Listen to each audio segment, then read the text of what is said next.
en el equivalente a, no sé, 1 mililitro, tal vez 2 de pus, que parecía muy poquito, pero que parece de veras lo suficiente para tener los síntomas que tenía. Y ya hicimos un lavado de la articulación, tanto en el hombro como en el tobillo. En los lactantes, pues vamos a ver pura irritabilidad, es puro llorar. No, no dicen, no señalan, no nada de nada.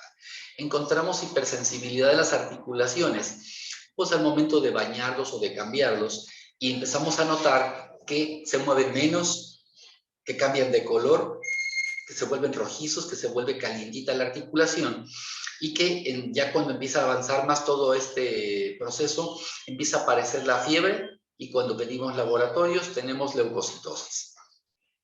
Estos casos son de llamar la atención porque muchas veces los confunden con alguna otra molestia, que si mala digestión, que si otra cosa, y tardan en ir al médico. La cosa es que el médico también esté pensando en este tipo de patología y se ponga rápido a hacer lo que hay que hacer. Las radiografías nos van a dar poca información cuando todavía no hay un efecto en las articulaciones a nivel cartilaginoso. Pero también nos ayudan pues, a ver que no tenga otra cosa. ¿Por qué? ¿A qué otra cosa me refiero? Habíamos ya platicado aquí del maltrato infantil. Tienes un enrojecimiento, tienes una inflamación y también son datos de una fractura. Entonces, lo que puedes hacer es pedir la radiografía, no tanto para buscar una artritis séptica, sino para estar seguros de que no hay un trauma que nos esté negando la familiar. En el caso del ultrasonido sí hay un poco ya más de definición. Pueden ver el abombamiento de la cápsula, la ocupación por líquido, que pudiendo medir las densidades de manera electrónica con los ultrasonidos, pueden determinar si tuviera sangre u otro tipo de líquido para tener una sospecha de lo que se trata. Entonces podríamos hacer una punción articular y obtener una muestra del contenido del líquido y poder hacer una tinción de Gram, un cultivo y un antibiograma. La tinción de Gram se puede hacer rapidito. Esa se hace en un momento, en pocos minutos está lista y por lo menos nos van a decir si hay Gram positivos o Gram negativos, lo cual va a orientar nuestro tipo de tratamiento. El cultivo es más tardado.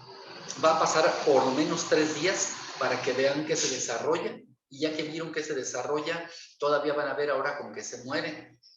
Y entonces ese cultivo y antibiograma van a alargar el tiempo de tener las respuestas correctas, concretas, de tener la información precisa de con quién nos estamos peleando. Mientras tanto, tenemos a la vista pues una articulación hinchada y dolorosa, como en este caso.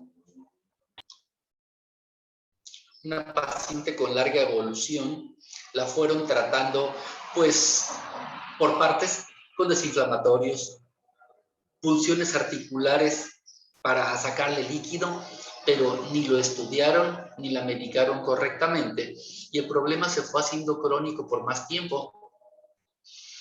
Los pacientes, ya en la gente que nos puede decir qué ocurre, es decir, los niños ya más mayores o los adultos, están mencionando que tienen un dolor en un sitio específico, lo señalan y dicen que este empeora cuando se mueren. Algunas veces encontramos que en la región hay mucha sensibilidad al tacto, inclusive con la ropa, pero que otras veces está tenso, está tan respirado por la ocupación interior que tienen de líquido que lo tocamos y está más duro de lo habitual. El derrame articular, pues consiste, como veíamos en los dibujos de hace rato, la presencia de un líquido, de un exudado interior que genera un volumen tal que empieza a bombar para todos lados y se convierte esto como un globo con agua adentro. Le aprietas un lado y se desplaza para el otro, generando un deslizamiento de ese líquido y por fuera lo percibimos, de manera que podemos confirmar que hay un líquido. ¿Qué tiene ese líquido? ¿De qué tipo de líquido es? Pues no sabemos, por eso es lo de la punción. Es un pacientito que en su momento, lo recuerdo bien, 7 años de edad, una rodilla que se inflamó sin causa aparente, aspiramos líquido sinovial, no tenía microorganismos, no era aséptico y pareció mejorar con la pura aspiración. otra vez presentó lo mismo y entonces lo revisó reumatología. Encontraron que el niño tenía artritis reumatoide juvenil y entonces a sus 7 años de edad ya estaba con un problemón.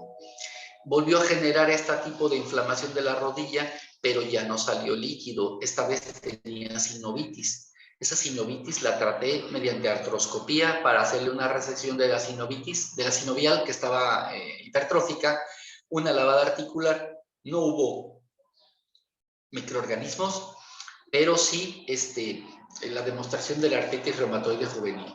Empezó su tratamiento y ya después dejó de venir este pacientito. Yo ya no supe qué pasó con él. Se llama Jesús. No supe ya qué ocurrió. A lo mejor está estudiando medicina en este momento y está por ahí entre nosotros. Como podemos ver en la foto, Jesús no podía doblar su rodilla, perdón, extender su rodilla.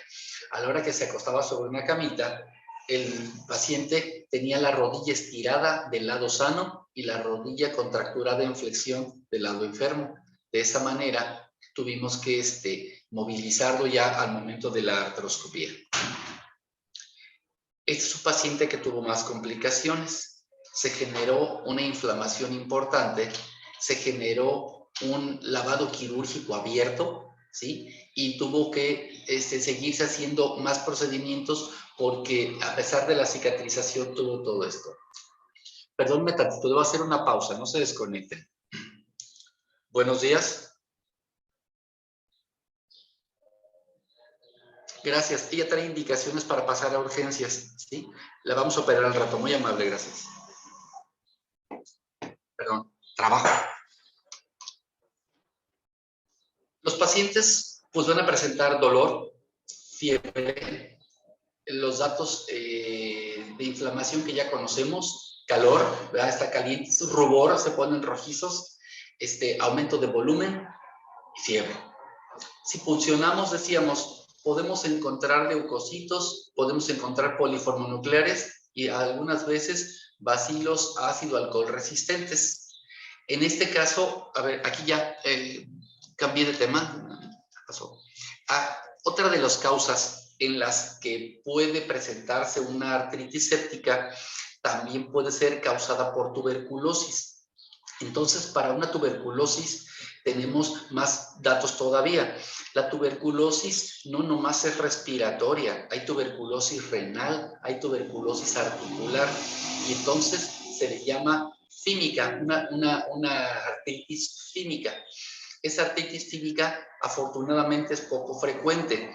Cuando yo estaba de residente, participé en 2 casos de tuberculosis vertebral.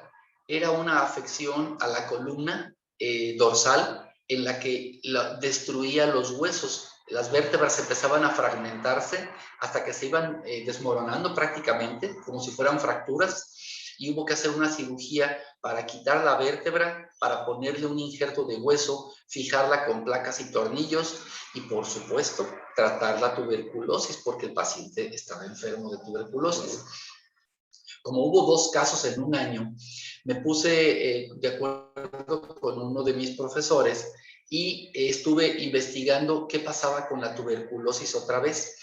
En las publicaciones mexicanas había muy poca información. En las de Estados Unidos teníamos más, pero revisé 4 años de literatura y encontrábamos que la incidencia de tuberculosis en Estados Unidos se había incrementado en esos últimos años. Estoy hablando a finales de los 90. Y entonces teníamos casos muy numerosos, no diagnosticados y no tratados. ¿Por qué? Porque era una enfermedad ya previamente erradicada. Jóvenes, se va a acabar el tiempo ahorita de la plataforma. Vamos a parar y volvemos a arrancar. Les agradezco.